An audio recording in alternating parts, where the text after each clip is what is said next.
So welcome everybody to this event. My name's Will McMahon and I'll be facilitating this Talking About Socialism webinar. I'd like to welcome you all to this discussion on the trade unions. To introduce this evening, we've got John McInally, a former Vice President of the PCS Union, the Civil Service Union. In our advertising, John, we did give you a promotion to President. We hope you don't mind, but it was definitely Vice President. John's going to talk about the state of the unions, reviewing the position of the trade union movement in Britain, looking at forthcoming battles it face in a period of intensified class struggle and what role socialists should play. We know it's going to be intensified. I mean, if you look at the government's autumn statement, that was about cuts to the public sector. That's what that statement was telling us for the years ahead. Now, as regular attendees will know, we keep introductions to 15 minutes from the main speaker. We then have one round of contributions where people get 3 minutes each, and we're very strict about that. So I will stop you if you go over 3 minutes. Then John has the opportunity to come back and make some more comments. We then go through another round, and then John concludes. Just before John kicks off, I need to let you know that all of our discussions are recorded and put on YouTube. So they're public events, so don't say anything you wouldn't want somebody else not to hear. This isn't a private meeting. With that, I'm going to hand over to John. Okay, thanks, Will. Now, addressing the question of the trade unions in the age of a crisis, all I can do in a short period of time is touch on a number of points and issues which, in themselves, could constitute, full discussions. And I think we'll just remind ourselves that the trade unions are the basic democratic organisations of the working class that arose through necessity. They're not revolutionary organisations, but they are capable of revolutionary struggle. And I would like to just start by saying that the same questions that Marx had to deal with and identified way back in the 19th century in terms of the unions are the same we're dealing with today to a large extent. And just to highlight that point, the question between collaborationist or militant trade unions and their role in the emancipation of the working class. And that inevitably leads to questions of both ideas and organisations. Now, in the current period, I won't develop this point in any detail, but we are in an ongoing period of crisis, one crisis coming on top of the other. There's no more reforms on the agenda. The capitalist class are accumulating more and more wealth. Workers are falling into greater and greater poverty. We all know the detail. The concessions that were made or won over the course of generations of trade union struggle in Britain were made on the basis, or at least were they could be made because of the super exploitation of the colonial world. And even after the Second World War, that when we gained, the NHS, for example, is sometimes a very rosy view put about that, and from the idea it was just handed to us, saying thanks for the Second World War. But for the ruling class, it was more from the fear of revolution. And we've had 40 years of neoliberal reaction, which I think has been defined in terms of the trade union movement by collaboration by the union bureaucracies and the leaders. The ideologically justified that on the basis of a new realism and a dented shield and so on. But the other side of that coin was a fierce resistance, the strikes. I won't run through them all, you're all familiar with them. But those in general were isolated. And anything that has been salvaged or defended in the course of that period was defended by those struggles by workers, not through negotiation and certainly not through conciliationism. And so, generally speaking, over that entire period, which has constituted the entire period of my activity in the trade union movement, we've been fighting defensive struggles against a tide of cuts and privatisation and the attacks on workers' conditions and the anti-trade union laws. And these attacks have not, in any real sense, been challenged on a collective basis and a coordinated basis. Let me just give you two examples on the same issue. In 2005, because the unions, at least, and PCS, my own union, had played a very big part in this, actually put together a coalition that was capable of knocking back the then Labour government's attempts to attack pensions. So some concessions were made in terms of the unions showing a united front, but there was still a loss of pensions rights. And then in 2011, when the coalition government came back, there was an open betrayal after the biggest public sector general strike in 2011. And since then, and really this has been the case throughout the history of the trade union movement, it's been the role of right-wing bureaucracies to stop the type of collective action that could actually deliver results for the movement and for the working class. And that has been particularly keenly applied during this period since 2011, where there has not been, in any real sense, a collective response to the attacks that are taking place. And the refusal to fight back against trade union laws by collective action through linking such a struggle against those laws to workplace issues that affect workers in general led to a situation in 2016 where some in the movement were actually saying the laws that were being brought in there meant we would never be able to strike again with the thresholds and so on. Well, of course, that's not the way history has worked out. And workers have organised, managed to beat those thresholds, and particularly so in the recent strike wave. And we're now faced again with another attack in terms of the minimum services legislation. Now, I'll make this prediction now that the TUC, who's calling a conference, I think, sometime in the new year, won't be putting forward collective industrial action to oppose these particular attacks. But I'll also predict that it will not work and it will be defeated. And we've had a situation as well over the past 40 years where the political wing of the trade union movement, which was the Labour Party with all its faults, is now really, despite the interregnum with Corbyn, is now really, as is in America with the Democrats and Republicans, the second party of a property. And there will be little difference in the policies in terms of cuts and privatisation that are going to be implemented under, under a Starmer government. I think we're also in a situation where the crisis is deepening on a worldwide basis, and the model of the capitalist liberal democracy is breaking. Because on the one hand, we've got an unprecedented accumulation of wealth by the bourgeois, and I think the other side of that is an accumulating rage of the working class itself. It looks likely we're going to get a Starmer government. I'll make two predictions as far as that government's concerned, that they will supercharge privatisation, particularly privatisation of the NHS, and it'll be the most authoritarian government of modern times. I think for no other reason. It's not just that Starmer represents a ruling class, it's also the fact that they will have to keep the lid on fightbacks by the working class. And that's why we see an attempted revival of Atlanticism.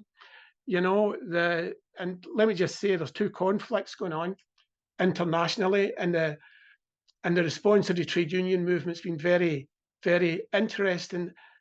In Ukraine, what we saw in the last year or two in terms of the Ukraine wars is the capitulation of almost the entire British trade union movement to chauvinism. on the basis that that war was a battle against democracy and autocracy, when of course it was an inter-imperialist proxy war. Now, the reason I mention that is that some of the demands that came from the movement, from certain unions, were demands for an increase in defence spending, which would have meant a cut in the social wage for the working class, and even the sending of arms to Ukraine. Now, ironically, I don't dwell on this point, the defeat of the Western project in Ukraine, which is inevitable now, in my opinion, is to a large extent being brought about by the deindustrialization of the West, including America. And we've also got this situation in Palestine, where some unions are telling their members, don't bring banners and don't even go to the demonstrations, and certainly don't speak at them. In one case, saying this is not an industrial issue. But both conflicts show the weakness of the capitalist system and Western imperialism. And the reason I mention this is not to go on a tangent. It is because we're now entering a period of inter-imperialist conflict, and that's going to mean a period of war. And it means that the trade unions are either going to be in the position of going behind their own ruling classes, or they're going to be in a position of representing the interests of workers internationally. But there's a deeper issue there as well in terms of the trade unions.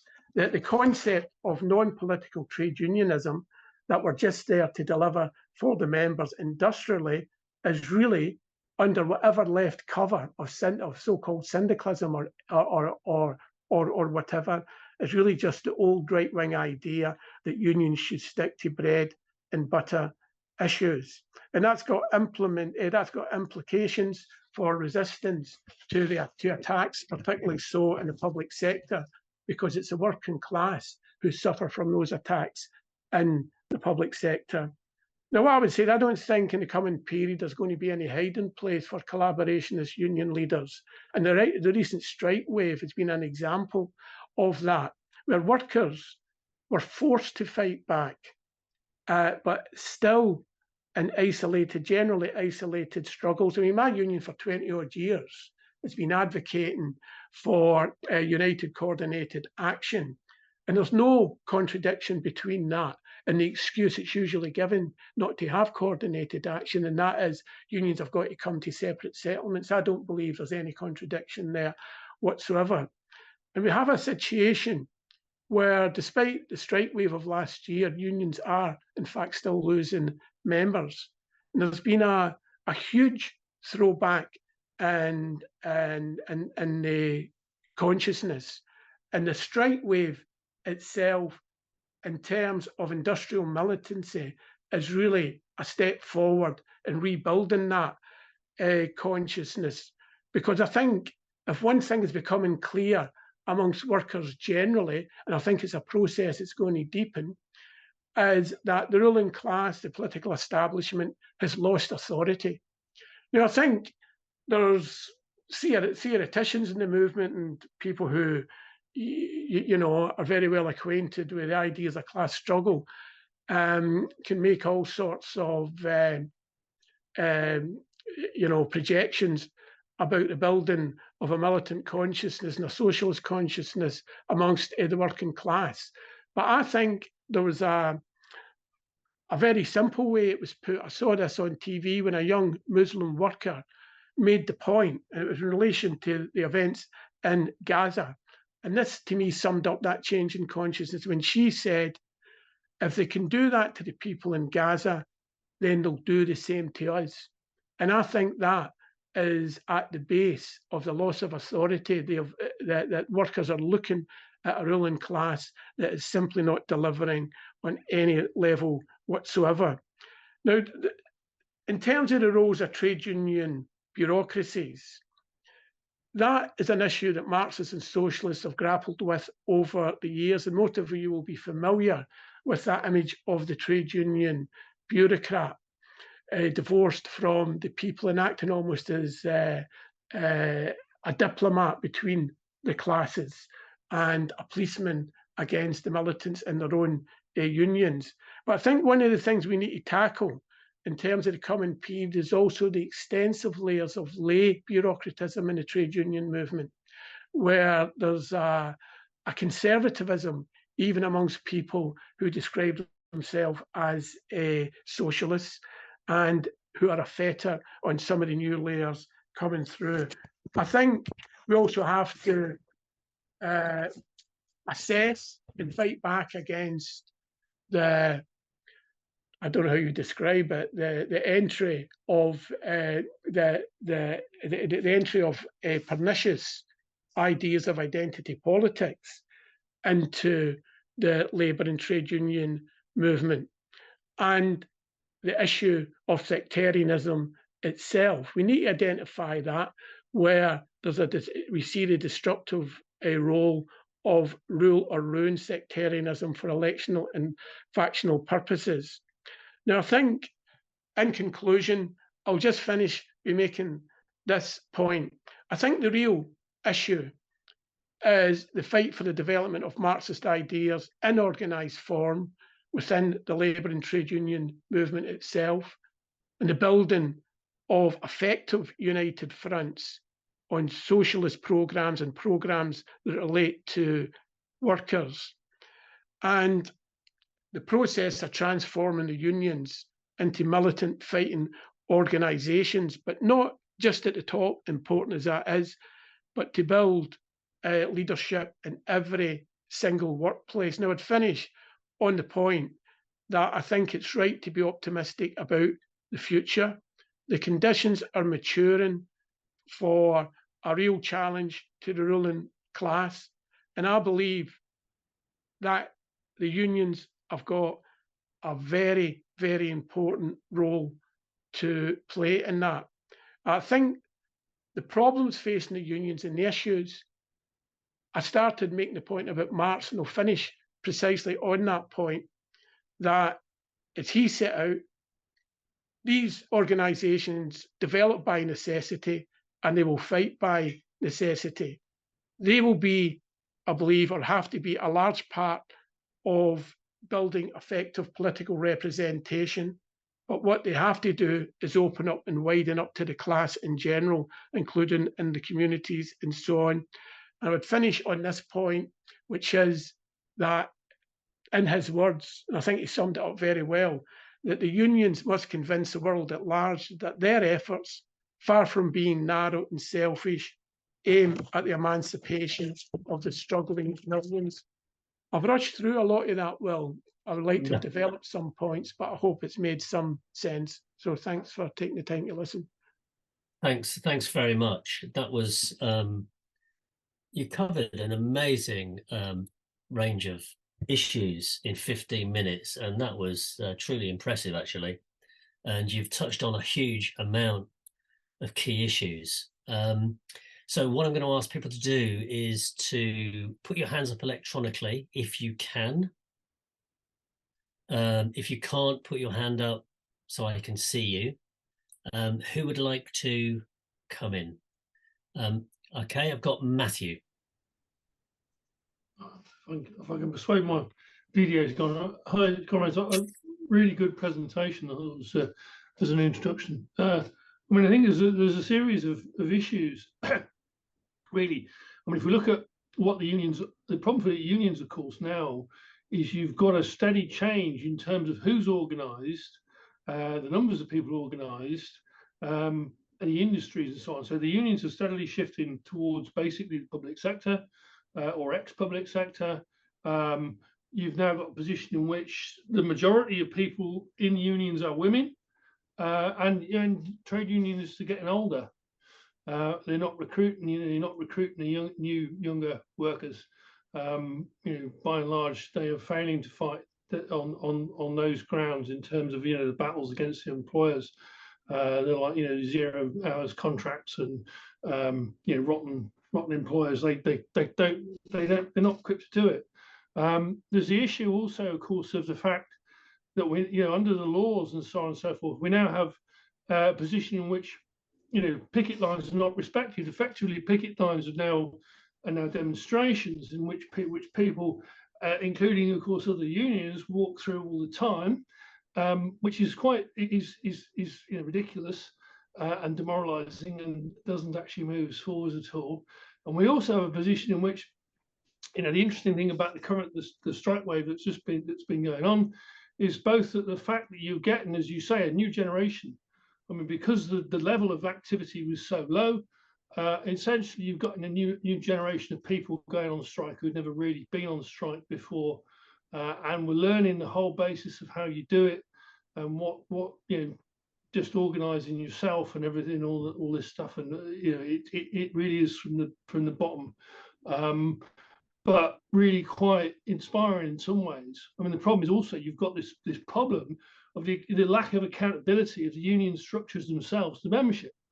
So you have now a position in which essentially strikes are split into two kinds. You have the notional strike, which take place in a few days, and you have the isolated strike, which takes place for a long period. Of relatively small groups of workers are isolated, and they have to suffer over a long period, and that's really hard. I mean, you've been involved in any of those, you see that's really tough on people. You've been out for weeks on a time and seeing people walk across your picket lines.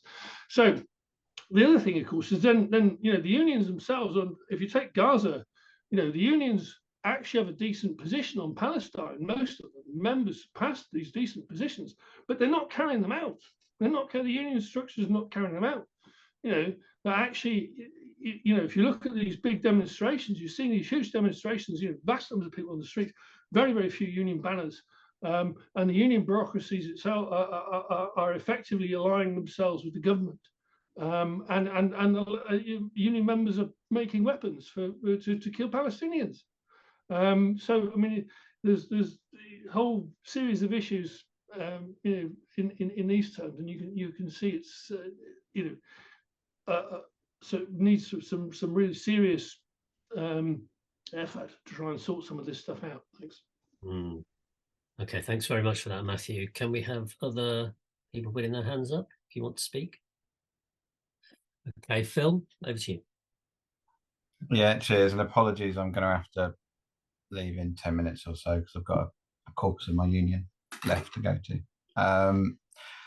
And just sort of so people are aware of where I'm coming from. I'm a school teacher and currently vice president of the NEU, and next year I'll be president of the NEU. So I didn't particularly disagree with anything John said. I think there's a lot of interesting stuff to talk about on the international front, and I'm pretty proud of where the NEU's positioned itself around the Gaza situation. But what I want to just talk about is because people only ever listen to the trade union movement in terms of what's going on the international front, or really anything else, if we've got industrial strength. It's only the fact we have members and we have the ability to make a difference at a workplace level that means anything we say wider than that really matters. And I do think the approach of a lot of supposedly Marxist groups, those left-wing groups, is to basically, they still think they're in the 1970s. They still think all they need to do is call on the union leaderships to do something. And the fundamental problem is always the union leaderships. And they've completely lost any sense of actually what is the organised strength of the class and what is the strength of any particular union. So I think one thing we need to do better as Marxists across the board is to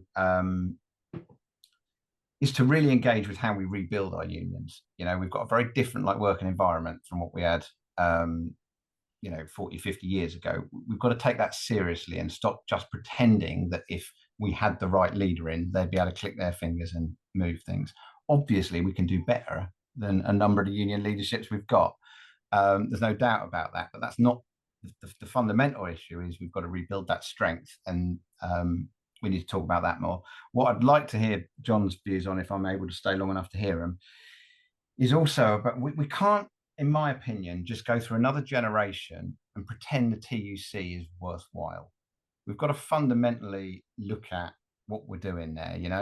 The TUC was set up, in the 19th century for a specific set of workers who were organised in craft and all the rest of it.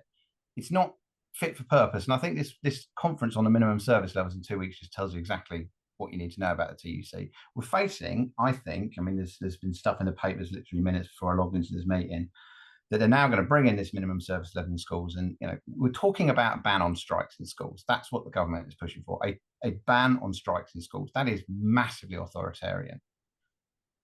The TUC conference it's 3 hours of us listening to a statement. You know, I've got so little faith it will deliver anything. And that's not good enough. We need to think a little bit ahead about what actually we want to try and do in terms of bringing the unions together, coordinating.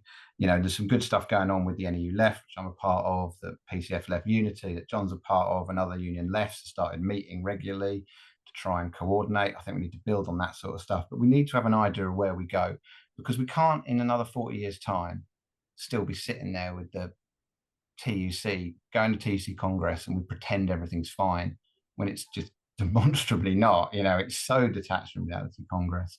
So I'd be interested in sort of people's thoughts on how, you know, obviously we've got to build at the base, but also what do we really want our movement to look like beyond what can be quite siloed organizations at the moment. Thanks for that, Phil. And I gave you a little bit more time because you're not going to be able to come back. Thanks for that. And John, if you can think about that issue. Soraya, we're going to bring you in now, yeah? Yeah, thanks. Well, thanks, John, and also thanks, Phil. There's some very interesting questions, although Phil might have gone already, I think. Sadly, isn't it this? I've got questions really rather than anything else. Aren't we in a very complicated situation? I mean, yes, workers are pushed into struggle because of the conditions that they face, but it's not automatic, is it? It's the defeats that workers have suffered and are suffering in the strikes that we've seen just recently serve to demoralize, don't they? Because they've made all the sacrifices, they've gone out, and in the end, really, what's been achieved? You know, you look at the postal workers hopping mad with their leadership, but of course, unless there's another leadership, that's going to lead to demoralization. You've got it's not just a question, is it, the bureaucratization of the trade unions, of the leaders who, for almost from year one, been apologists for the bosses and in their places to perform a role that isn't in the interests of the workers they're supposed to represent. But you've also got, haven't you, a situation that decades ago you didn't have. You had bureaucracy on a lower level in the trade unions, but there were people who had actually been in the workplace and had worked. Whereas, and I'd welcome if I'm wrong about this, it seems to me that there's in some unions you've got a whole sector of full-timers who have never worked. They've gone from studying to becoming a trade union bureaucrat, and they've never had the desire to be elected and represent their fellow workers and all of that, and then sell out. It's just starting straight away from, this is going to be my job. So I think it's quite a complicated situation, and I do think that what we will see with Starmer is that with Labour in government, they'll have a mandate, they think, to carry out the sort of cuts and attacks on workers' rights that the Tories wouldn't have got away with. So all of this makes it a very complicated and difficult situation, and I don't think it's simple at all. Okay, thanks very much, Soraya. Steve, you're next. You need to unmute. Thank you very much. Hi everybody. I don't really want to do I might come back in a little bit later. I just want to throw maybe some questions for John, the speaker, but perhaps anybody else. But it was really interesting, so I missed the first few minutes. But I just want to ask John's opinion on, does he see the big difference between the public sector unions and the private sector unions, and those obviously they have a crossover.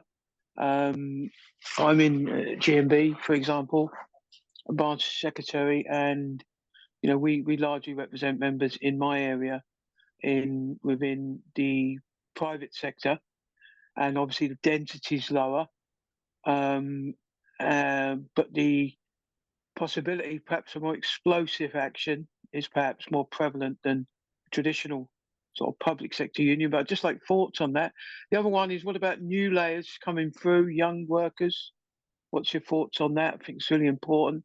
And then I think really just following on from Soraya there, do you not see that these last set of strikes, I'm not saying you weren't saying this, but just perhaps to clarify, were perhaps more defensive than offensive strikes?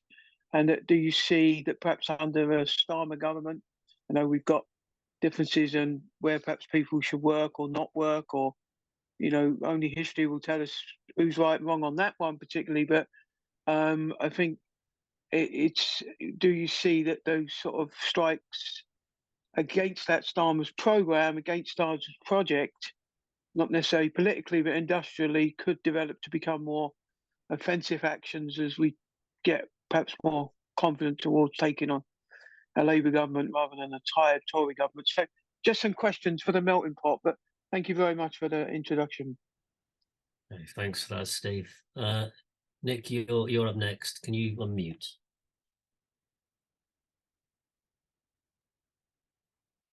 Yes, thank you, Will. Thanks, John, and thanks, Phil. It's very interesting to hear from inside the trade union movement. I am a member of Unite, and have been for quite a long time, but I work as a barrister, so not quite the same perspective. I will be able to say from my own experience last year that there's definitely a radicalization among sections of young workers who are coming into the legal profession, and we were on strike for 3 months last year. But I've got similar questions to Soraya and Steve about the state of the union movement itself. And I don't know whether anybody has got recommendations for recent work or analysis that we can look at and digest. For example, I know that some of the unions that were involved in strike action had massive influxes of new members. That might be the NEU or UCW and others, if Phil can come back on that, which is, of course, encouraging, because what it's showing is that when unions appear to be taking up issues that affect workers in the workplace, then other people who are not members are inspired to or motivated to join. But I suppose I do agree with the implication of Steve's question in terms of the recent strikes in terms of pay, that they were defensive against the cost of living, and all of them, even the best, which as far as I can see was the FBU in terms of the pay claim that it won, but all of them actually ended in a cut to the living standards of the members of those unions. So the pay victories, where there was a victory, in all cases was less than inflation. I don't expect, after decades of essentially a sort of quietude in the trade union movement, that Rip Van Winkle will wake up overnight and flex his or her muscles all at once, and so it will be a slow, in my opinion, perhaps more rapidly, but a process of learning lessons from the past. But I do see the question of the bureaucracy, both official and unofficial, as being a real block, impediment on allowing the radicalization and the experience of cuts and cost of living and so on, of restricting that. So does Phil or John or others have ideas about how that can be broken, it does seem to me, Unite, we've got 1.5 million members. We have a massive bureaucracy. The unions generally are about, they've all got huge buildings to protect. They've got full-time staff to protect. The full-time officers, general secretaries, and etc. are all on massive wages. It seems a far cry from the Tolpuddle martyrs. I'm going to start you there, Nick. A good, yes, a good comparison. Minnie, I'm going to bring you in now because you haven't spoken before. You need to unmute. Yeah, thanks. Need to get faster. It's like Amazon. Just a joke. Okay, right. Just to say on membership of unions, I think membership fees are quite expensive in cost of living crisis, and it's not going to be the thing people are going to spend money on when they can't put food on the table, and energy bills are increasing. Thanks for the discussion, by the way. It was a really good discussion. I didn't hear that there are different issues, obviously, in unions. Some which were mentioned. Surveillance is a huge, huge issue. You've got people working in warehouses with 50 cameras on them. You've got drivers. You've got the tracking ability of the capitalists. They can track, they can film, they can listen, they can watch. It's incredible, absolutely incredible. I agree with Matthew on lack of accountability, and bureaucracies, union bureaucracies, from what I can see, are riven with nepotism and jobs for the boys, cronyism, promoting people who have no experience because they're cronies, and it's shocking. I think, maybe the left and all the unions need to get together and start something different, because there's no way. We saw in Unison the lengths they went to stop, was it Paul Holmes becoming was it president, etc. The lengths they will go to. It's like the Labour Party. So there needs to be a fresh start, a left Marxist beginning, as well as a new left party, obviously. So and take massive members away from those unions as bureaucratic heavyweights. Also, the capitalists are being squeezed. I was watching Yanis Varoufakis interview about neo-feudalism, and he says he's looking at through Marxist analysis, and he recognises that surplus values made from abstract labour, from workers and production, the production cycle, but that we are at a turning point now where platform, the likes of Jeff Bezos with Amazon, Microsoft, you've got all these great big platforms, the Uber, and for example, Amazon, they're like feudal lords, and they take 40% off the capitalists. And so what's left for pay rises? So basically, am I finished? You are now, yeah. Okay. Your timing's getting better, though. It's brilliant. You're just 3 seconds ahead of the 3 minutes there. So what I want to do is anybody else who hasn't spoken, who would like to ask a question or speak before I bring John back in? Ben, Ed, Janet, John, Virginia, Chris, Julian, if you've got a question, all questions are good questions. I'll give you a few more secs. Okay, I've got Chris. Chris, you come in. Hi, comrades. Thank you, Will, and thank you, John, for very interesting lead off. I think in terms of the strike wave, it was very impressive. I mean, with lots of workers who hadn't struck before went out on strike. Very inexperienced groups of workers who moved into struggle for the first time.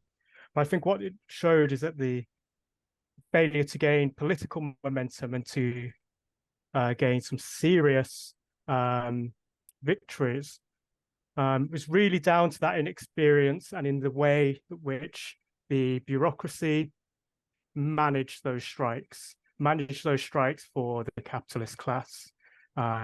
Even the left unions and all the left speaking unions, you know, your CWUs and your RMTs have sold pretty horrible deals to their workers. And we've seen, obviously, in the NHS, nurses being underpaid and overworked for decades and still being given what is essentially a pay cut. But part of that is also the left. The left's disorientation, the left's fractured nature has ensured that the bureaucracy has gone unchallenged in large parts of the union movement. Not in every part, but in large parts of the union movement. That is something that needs to be overcome. And I think the last 18 months have really underlined that there is fight in the working class. We know that there's going to be trouble ahead. We can see that the crisis of 2008 has never really been resolved. So we are on for a stormy period. I want to agree with something John touched on, that the importance of class-wide demands, you know, things on social care, on pensions, on childcare. These are the things that can draw workers who are not just in the unions, but also within our communities and wider society into struggle. I think that's where we will start seeing victories. But to do that, we also need a political alternative. So we need to take up the struggles to transform the unions and to overcome the TUC bureaucracy. And that requires building a political alternative. Minnie just touched on it, requires building a party. And we're, as I say, we're into this stormy period. We're doing that at sea. We need to build during this struggle. And I'm being told to wrap up, so I will do. Thank you. Okay. Thanks for that, Chris. What I'm going to do now is I'm not going to bring you in again, Matthew. I'm going to make you hold on there. John, people have chucked quite a lot of questions at you there, so don't feel rushed into a certain time period, but have a chat, and I'll stop you if I think I need to draw it to a close, yeah? But they've raised so many things, I think it's unfair not to give you time to speak about what you've heard. Yeah, I guess maybe I did try to put too much into the introductory comments, but that was the only way I could do it. If you were to touch on the issues, what I wasn't able to do is develop them, because I think they're all serious issues. And let me just address this question of bureaucracy. I think there's 2 points I would like to make. Look, in our audience of this take, I'm not going to go through the nature of the current crisis and the decline, and you know, the capitalist system. You know, even the planet's under threat. You know, everybody knows how serious it is, and I think everybody knows it ain't going to get better anytime soon. Now, the reason I mention that is trade unions, like lots of other organisations, but specifically trade unions, are going to have to operate in the coming period of social crisis, political crisis, and economic crisis. Now, viewed historically, and I know there's been periods of recession, there's been periods of defeat, there's been periods where, you know, the trade union movement in Britain particularly has been on its knees. But generally speaking, over the course of the period since trade union movements came into existence, the working class has moved forward. Generally speaking, you know, people in this room, people in this meeting have got a standard of living generally. You know, not just the barristers, Nick. You know, even the civil servants and you know, people who work in factories have got a standard of living that the early working class could only have dreamt of. And the rise of bureaucracy was part of that particular class struggle when the ruling class realised it could not smash the unions and defeat them. It came to an accommodation. And that was, in a sense, you know, picking those people who'd have thought they were able to do deals with respectable people, and the comrades are all who have described the bureaucracy are correct. That's how that bureaucracy grew. But the point I want to make is that's unsustainable in the coming period. I'm not saying it's going to break down in the next year or two, but in a period where there's no reforms, the concessions that were won that gave some kind of legitimacy to the arguments of the right wing are gone. That there is no, it's not just a question there's no right reformism with the odd crump being thrown at us. There's no left reformism in terms of being able to make substantial gains from the working class. And that is why in the strike wave, I think Steve's right. I think, and Nick said this as well, I think those strikes were defensive. I think people went and strike because they'd had enough. They just realised they couldn't see the standard of living going down. And I think that's the music of the future. I entirely concur with Nick's point, you know, about Rip Van Winkle. The movement isn't just going to wake up and it's going to it's going to resolve everything over one strike wave. What is the difference between a collaborative and a militant union? And as somebody who's in the leadership of a union, not, if you like, criticising it from the outside in terms of PCS, we had to come to deals we didn't necessarily want to come to. Sometimes we suffered defeats as well. And I'll tell you what I think is that there needs to be a grown-up discussion on the left. And I know Phil Clark and I have discussed this before. You know, I'm going to put this in a rather brutal way, and comrades will forgive me. It's one of the hallmarks of sectarianism, in my opinion, that on every strike or every campaign, you've got people standing on the sidelines telling you how shit everything is. And, you know, sometimes it is bad. Sometimes there are sellouts. But in reality, I think in terms of the recent strike wave, it was actually a mixed bag. There were some big defeats. I think, you know, in terms of the postal workers, I think people would be lying to describe that as anything other than a defeat. But I think there are what you might describe as score draws, where people still had a situation where they weren't meeting if you like, getting what they really needed in terms of the standard of living. But there's one significant factor that I think is sometimes missing in these discussions. When the Tories went into that strike wave, they said, we're not going to give any concessions to anybody, you can sod off. And I was looking at Sunak and the rest of them, and I thought, these are not just Thatcher's children, these are Thatcher's grandchildren. These are people who are so entitled they've forgotten what class struggle looks like. Exactly. They've actually forgotten it. And before Christmas of last year, I remember talking to, I can't remember who, maybe I said it to a few people. I said, if I was Sunak, what I would do is I would offer the health workers a reasonable deal and tell everybody else to sod off. That was the best strategy for the ruling class. Sunak never even had the brains to do that. They thought they could take the lot on. And the key point I want to make is the ruling class, the Tories, for the first time in a long time, notwithstanding small individual battles, which we see in the public sector where there have been some good individual victories, but they're few and far between, the Tories conceded. And that, to me, is going to be the music of the future. And there is a difference between the Marxist and the sectarian, because for the sectarian, their tanks have got no reverse gear. They take no consideration of the balance of forces.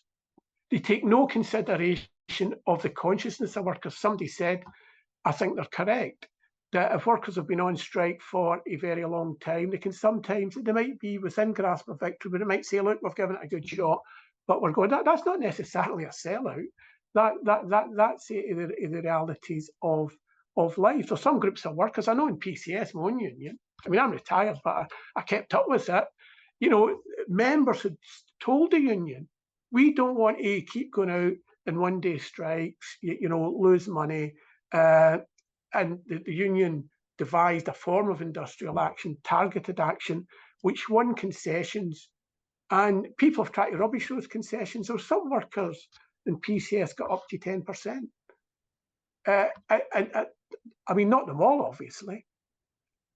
But the fact of the matter is, when the deal was put to workers, and this is a very important point, it's not just a question, is a deal a good deal? Sometimes, because my view is that anybody who goes and sells even what happened in PCS as a victory is lying. It was not enough. But the process a socialist leadership went through is they consulted the members. They said, this is what, we've taken action, we've moved the government twice, they've given us this, they consulted the members, and on the basis then of an informed ballot, and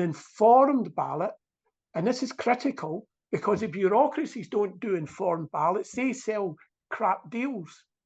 And therein lies the difference between collaborationist trade unionism and unions led by militants. And the result of that is the pay deal in PCS was accepted by well over 90% of the members. Now, let me put a coda to that, because this is really important. Groups in our unions, who I would describe as sectarians, organised against that pay deal. Now, I can tell you authoritatively, except in 2 branches in the union, 2 branches, every single branch voted in favour of that deal, including in those branches where people were saying it was a rubbish deal. And there is a gap between sectarianism and the consciousness of workers, because really what the workers were saying is, look, we've given it a shot, we've won more than we thought we were going to get, and we'll take them on again next year when we regroup. Good place to stop you there, John. Sorry, did you have a final sentence? Just, if you could indulge me, just because I think Steve raised a really, really important point about the difference between public and private sector workers. So let me try and encapsulate that very quickly. The point is, private sector workers are as pressed as public sector workers. But when you're dealing with a straight-on capitalist employer, you can wring concessions out of them. And a lot of the victories have been won with private sector employers because of supply chain issues, labour shortages. The attack on the public sector and the driving down of conditions and wages is a political strategy by the government. So in a sense, it looks like the same thing, but they are different in certain levels of content. I don't have time to develop that point, but I hope comrades understand the point I'm making. Yeah, really good, John. Thank you for that, John. I'm going to bring in Matthew, who has been waiting patiently. Yeah, lots in that. No, and I think John's last point is correct. I mean, the thing is that obviously public sector strikes are completely different from private sector strikes, because they are explicitly political. And I mean, we just had at the moment, there's been a long-running dispute in one of the big colleges here. And the thing is, I mean, the 2 things that come out of it, one, that obviously that now you get into the position in which public services are being destroyed. I mean, actually facing, conditions in which, things are being actually taken away, services are being removed, and what is being done actually is to break the law, not even the government's own rules or regulations, but the actual law itself, in order to basically crush down on the workforce. But the responsibility always lies with the politicians, whereas obviously the situation you've got with the in terms of a capitalist, it's a completely different state, because obviously it's in terms of a balance, of essentially the balance sheet. I mean, can the capitalists stand the fact that their workforce is not working? Have they planned for this strike? How much are they going to lose versus how much do they gain by crushing the workers? It's a straightforward thing, and the 2 in operational terms are completely different. I think the other thing, of course, is that from what's come out is we have to look at. I mean, the union bureaucracy in many unions is a complete cesspit. We've got huge numbers of cases of bullying, sexual abuse, corruption. You know, it's all over the place. I mean, you can go through all the big unions and it's all in there, you know. And then you've got a situation, say, in PCS, which is basically skint and has been trying to join Unite in order to say, you know, will Unite bail out our pension scheme? You know, to which Unite said, well, nothing in it for us, really, is there? You know? So I mean, there's all that, and of course the fact that the you know come to it, the TUC, the historic role of the TUC is to work for the other side.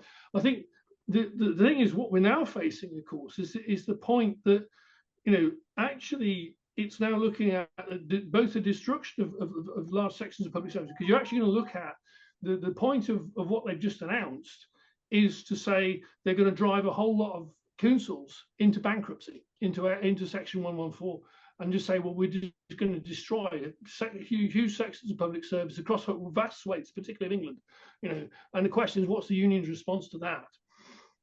And I think the you know, in those terms, because you are getting down to that sort of existential thing, you know, and the other question then also becomes health service, because, you know, the thing is, the unions are not resisting actual privatization.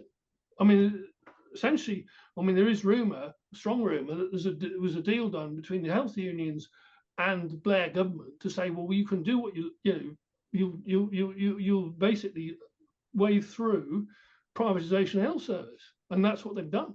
You know, they've not actually raised the question, we're against private providers or any of that stuff. We'll allow all our members to be tupied over and all the rest of it, and we'd allow all these services to go and make them. I'm going to stop you there, Matthew. Yeah. I'll let you over a little bit. I'm going to stop you there. I'm going to bring in, thanks for that, I'm going to bring in Soraya.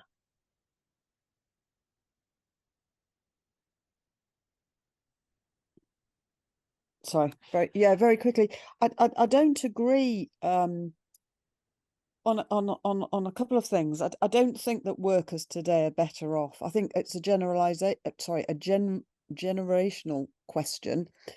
It might have been true about my generation a few years ago, but I think there's a whole generation of workers today. Their standard of living is not, it couldn't even be described as decent. You've got children going to not having 3 basic meals a day, going to school hungry, coming home hungry, and workers who are full-time workers not being able to feed their children. So I don't agree with that image, John. And I think I think just on the last point, I think that the health service is going to be privatized without the junior doctors. Nick spoke about our I'm a barrister too, about our strike last year. That is not, barristers not see, we're talking about criminal defence barristers, so it's the sort of the poor relation of the family of lawyers, but because essentially you're employed by the state, but that's not the most militant. There's no union, and yet people, particularly young barristers, went on strike because they are desperate. Young doctors going on strike, again, not exactly seen as the worst off in society, but it's because of what the conditions being driven down. And I think that consciousness of workers generally has been thrown back.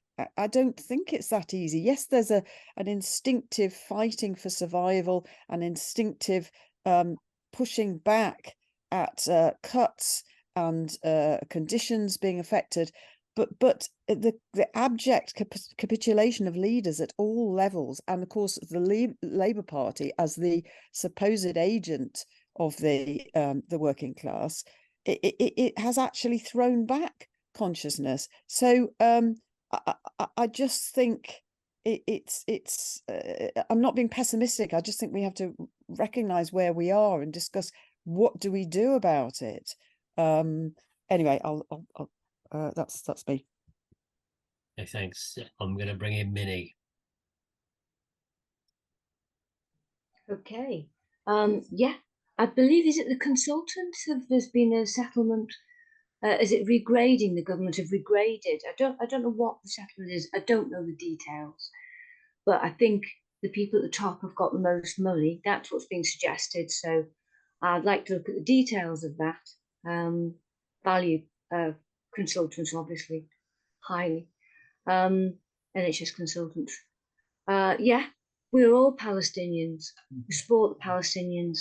That killing is absolutely what we can see going on, what we can feel. It's absolutely shocking. It's shocking. It's out there in the open. Just the ruling class, murderous ruling class. Here, for example, that they'll find ways of killing us. 24,000 people died from unnecessary delays in getting emergency care in this country in 2023, 24,000. That's just one example. Yeah, I think there needs to be a lot more democracy in unions. I don't like that term grown up. Let's have a grown up conversation. I really don't like it. We're all grown ups. We're all grown ups, working class. We're all grown ups. Do you see my birth certificate? I know it wasn't aimed at me, it's general, but yeah. So we're all being colonized. We're all being colonized by capitalists. And I agree with Soraya. I can't see that standards of living are going high. And what has the working class gained when the politics isn't right? What you gain, you're just trying to tread water, you're going back a bit, back a lot. Even if you get 10% pay rise, big deal. They'll take it off with the energy companies. They'll take it off you with BT. Will take it off you. Platform capitalism will take it off you. They'll all take it off you. You know, the food rises. The rich are getting richer. So politics has to change, and unions have to change. I'll leave it at that. Okay, thanks, Minnie. I'm going to bring in Nick. Thanks, Will. Thanks, John, for the comeback. There's so many different issues in this discussion that we need, as John suggested, we need several discussions, in fact, lots of discussions to really tease them all out. I agree with John insofar as he's saying that all the gains that we've won have been through trade unionization and struggle. And without trade unionization and struggle, we wouldn't have what we've got now. So weekends, bank holidays, health and safety, and so on. But I agree with Soraya's point, which is the obverse of that, and that it is all being eroded. That is the consequence of the turn, if you like, to neoliberalism, which basically means an attempt by capitalism to come to terms or deal with the crisis that began in the late 1970s and accelerated, and we've got the crash of 2008 and so on. But if we do not put a line in the sand and say this far back and no further, then where we're going to end up is back in the 1920s and the 1930s, when we sort of have the normal capitalism. I mean, John made the point that the welfare state that we've won in Britain and elsewhere is a consequence of a certain coming together of events and factors in the post-war period. Fear of revolution, fear of advance of the Soviet Union and so on, and I don't have time to go into Stalinism and so on. A radicalized working class, not wanting to go back to the 1930s, and a boom in world trade and production, which then hit a bump in the road, and we have a downturn. The problem is isn't it, that this lack of a political alternative that Chris mentioned is a really key factor in the lack of a fight. Because if you don't have, if trade union leaders, whether it's right or even of the left, don't have an alternative to the capitalist system, then the question is, well, if we fight, what's next? And it's as if there's a recognition that what it is, it's the labor of Sisyphus from Greek mythology. And that so long as we've got capitalism, so long as we've got trade union struggle only, what we have is the daily labor of rolling the boulder up the hill only for us to wake up the next morning and have to push it up again, and then the next morning push it up again, and so on. And what we really need is a political alternative that permeates the whole of the trade union movement, which, as John started out by saying, we need the trade unions to become centres of struggle, not just to maintain living standards or to increase them under capitalism, but to generalize and to lead to the emancipation of the working class. That means overthrowing capitalism itself. So basically that means if you're Sisyphus, you actually get to the top of the hill and you push the boulder over the other side. And then we've got a completely new ball game. But nobody's putting that forward. So I'll finish on this. It seems to me that, I mean, Phil made the point, we need to rebuild the trade union movement. So as socialists, we should be putting in some basic demands, and I think democratic demands, as a number of people have mentioned, are key.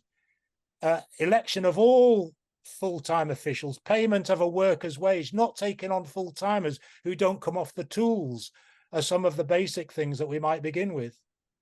Okay, thanks very much, Nick. I'm going to bring in John Fitzgerald. You're next. Hi everybody. Yeah, thanks for a very interesting discussion. So many points raised. Yeah, I don't have much to say really. The National Shop Stewards Committee. They've been around for a long time.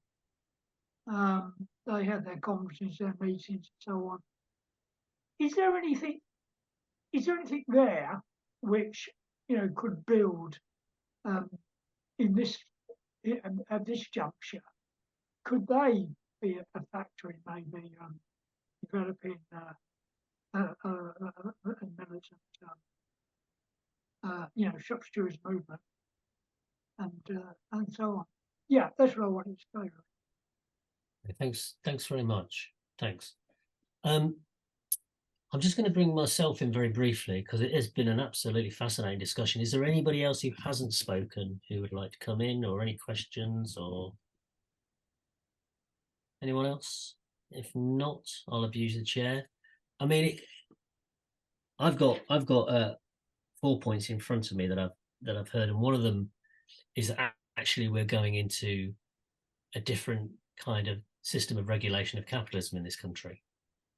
And I mean, Nick was talking about the 20s and 30s. It might be further back than that, actually. And, without being too apocalyptic, and this really hasn't come up, which in one sense I'm grateful for, but in another not, AI and its impact on the working class over the next period, which looks phenomenal, actually, in terms of what might happen. And are we going to go through a massive jolt and a differently regulated system? And the neo-Blairism from Starmer, if they should win, is going to be something quite different. And the question you brought up about authoritarianism, actually, we're going to be discussing in a fortnight. Chris Strafford's going to be talking about the new authoritarianism at our next event, and what Starmer might mean. Also, a picture of the working class being thrown back quite a lot ideologically. Yeah. But next to that, I get the feeling that people think, or some of the people who've spoken think we're sitting on a powder keg, precisely because there's such a low level of unionisation in the private sector, and also because there is going to be a fundamental attack on what remains of the public sector. So, although it's, I mean, I was caught, one is brought up in a school that says things are bad, but actually things might get better. Is that the assumption? Or do we think that we're in a situation where the balance of forces are so much against us that the ruling class wouldn't even have to resort to a strong form of authoritarianism because they have a trade union bureaucracy that is playing a role which is protective of this new regulatory system? Those are some of the thoughts I had anyway. John, I'm gonna bring you in now, and I'm gonna give you a few minutes. We like to wrap up at the end at about 5:02. But come in. Thanks very much. Well, I was just going to say, I was just reminded that when I was vice president of PCS, somebody said, what's the hardest thing of doing that job? And I said, well, it's the smiling. And what is the thing that you dread most? And the thing I dread most is when somebody starts a sentence with John said. And I'm trying to make it humorous because I think Soraya, Nick, and one or two of the comrades misunderstood the point I was trying to make. I was not saying that things are hunky-dory nowadays for the working class. The point I made was that from the beginning of the trade union movement, back in the time when Marx was writing about it, and when capitalism raw in tooth and claw, red in tooth and claw rather, workers at that time could not have imagined that people like themselves, working class people, could have accumulated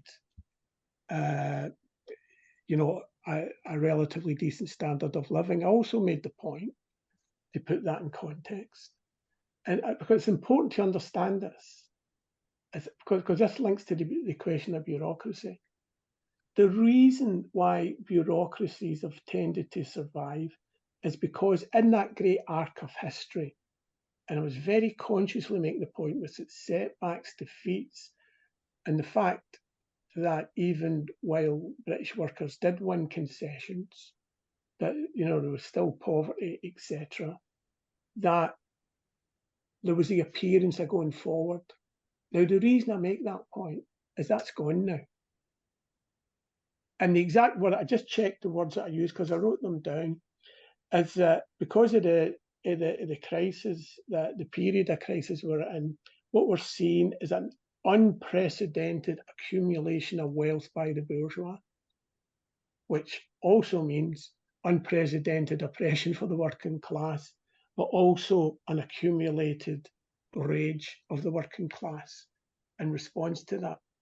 That was the point I was trying to make. I was not, because it is true to say there's sections of the working class who are now going into action. I mean, I would never, when I was younger, have believed that barristers or senior doctors would ever go and strike. I don't think most people would have believed that. And that is a sign of the point that Sarai was correctly making about the impoverishment of the working class. But the reason I think it's important to understand this is to see things in terms not just of the last 40 years, but in historical terms, taking the long view, because it's that long view it's going to inform as to what's coming next. And the point I'm trying to make is that the trade unions, the bureaucracies, the trade unions as organisations, the model they have at the present time will not survive the coming period. That's the point I'm trying to make. Mm. And that goes on to explain, Phil, I didn't get the time to deal with Phil's points about the TUC, but let me just make the point that he's entirely right about this minimum service conference. It will be, you know, people will turn up, there'll be a statement, it'll be fight it legally, rah, rah, rah, and everybody will go home. When really what we need to be doing is linking these attacks to the trade on trade union rights and laws to the workplace issues, to the questions of cuts and privatisations. I think it was back in 2013, our comrades, I mean, good people, by the way, from the POA, Steve Gillen and so on, put a motion to the TUC, said we should have a general strike on the question of the trade union laws. Now, in actual fact, tremendous sympathy for that. But the fact of the matter is, the missing link is fighting the laws, but based on an issue like privatisation that the whole movement can unite around, so that the workers who are going to be taking that type of action understand it's about them, it's not about some abstraction. And the period we're in is with the new layers. Steve made points about new people coming through. The fact of the matter is, I don't have time to develop this point in short time, but there are extensive labour bureaucracies in the trade union movement, and most of them are tied to some of the so-called socialist groups. But you won't build an effective militant fight back, if you like, and cadre within the trade union movement without Marxist ideas in this. this period, because left reformism's got nothing to offer really, except concession and betrayal at a certain point. And the model I just haven't, and I agree with the point Phil made, it's not just about the leaders, the ones that sit at the top who occupied positions, whether it's general secretaries or vice presidents for that matter. It is really important that we learn the lessons of some of the smaller, I mean, down here in Croydon, for example, workers, GMB workers at the local hospital won a substantial pay deal. I think it was 17% or thereabouts, and managed to get other concessions. A strike based in a hospital where the union had been built. The key is going to be workplace strength, make every workplace a bastion of militancy, but also the ideas, and next 100%, of course, next 100% right, we have to give a socialist alternative. It's not just good enough to say, but that is done through the building of effective militant organisations. And what the problem we have at the present time is those revolutionary organisations. For a long time in PCS, the Socialist Party played that role. It's a totally degenerated organisation. It's not capable of playing any constructive role, I have to say.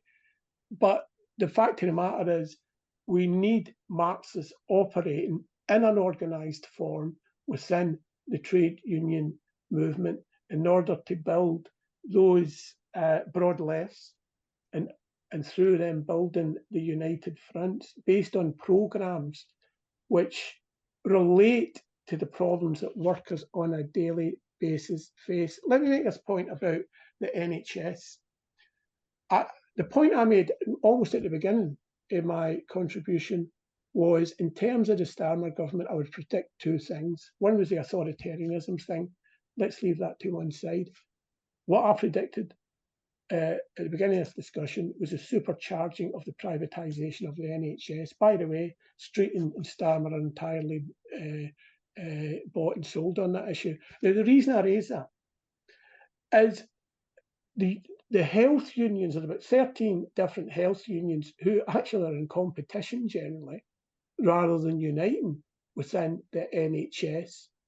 But even if they united tomorrow morning on a militant programme, even that wouldn't necessarily stop the privatisation of the NHS. What is required to stop that is going to be the TUC organising the entire movement, both industrially but also politically, to oppose that. Because these guys, the ruling class, have got no alternative. For them, they have to push ahead with these cuts in privatisation.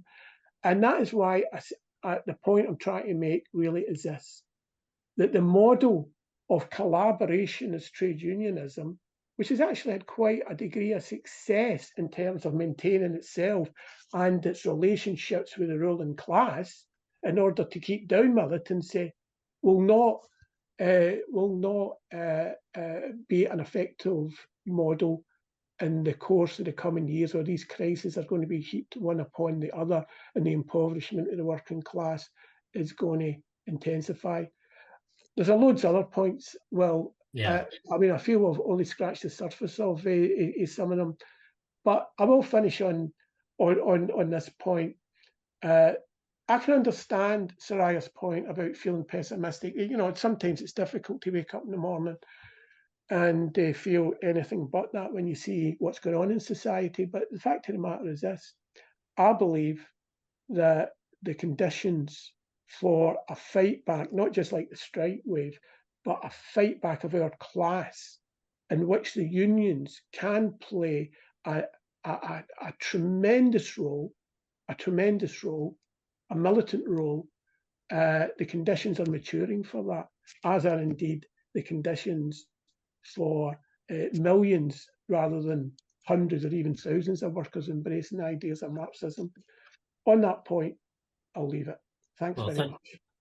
Thanks, John, and thanks for a really good introduction and conclusion and the contributions you've made this evening. Really, really interesting. And obviously, we're going to have to come back to quite a lot of these issues. in the new year, no question about that. I thought the contributions from the floor were really good as well, really interesting, and there's a lot to talk about and to think through and to discuss. We will be having a new session in the new year. We'll be having a new series of discussions which we'll send you information about. However, before we reach that point, in a fortnight, on Monday the 11th of December at 7:30, Chris Strafford will be introducing a discussion on defending democratic rights and looking at the increasing authoritarianism of the government and discussing whether it would be any better under a Starmer-led Labour government. So put that in your diary. It will be our 20th talking about socialism from a Marxist point of view event for this year, actually, which I think is quite an achievement. So it'd be great to see you all there. We'll be sending you an update of the events that we've got coming up in the new year. And thanks to all of you for being here. Thanks very much.